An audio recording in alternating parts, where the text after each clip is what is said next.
بسم اللہ الرحمن الرحیم۔ افطار کی خوشیاں۔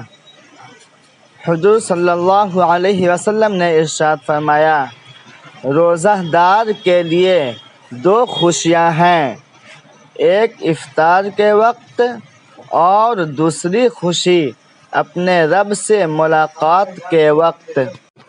اللہ فرماتا ہے، میری محبت تو دیکھو، جو فرشتے شام کو تمہارے گناہ میرے پاس لاتے ہیں، میں صبح انہی کے ہاتھ تمہارا رزق بھیجتا ہوں۔ حضور پاک صلی اللہ علیہ وسلم نے فرمایا، ہر کسی کے لیے دعا کیا کرو، کیا پتہ کسی کی قسمت تمہاری دعا کا انتظار کر رہی ہو۔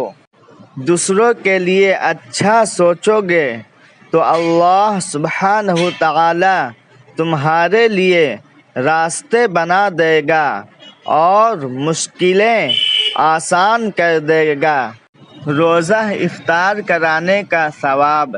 رسول اللہ صلی اللہ علیہ وسلم نے ارشاد فرمایا، جو کوئی کسی روزہ دار کو افطار کرا دے تو اس کو روزہ دار کے برابر ثواب ملے گا اور روزہ دار کے ثواب میں سے کوئی کمی نہیں ہوگی۔ رسول اللہ صلی اللہ علیہ وسلم نے ارشاد فرمایا، غریبوں کو کھانا کھلاؤ اور ہر مسلمان کو سلام کرو، چاہے تمہاری اس سے جان پہچان ہو یا نہ ہو۔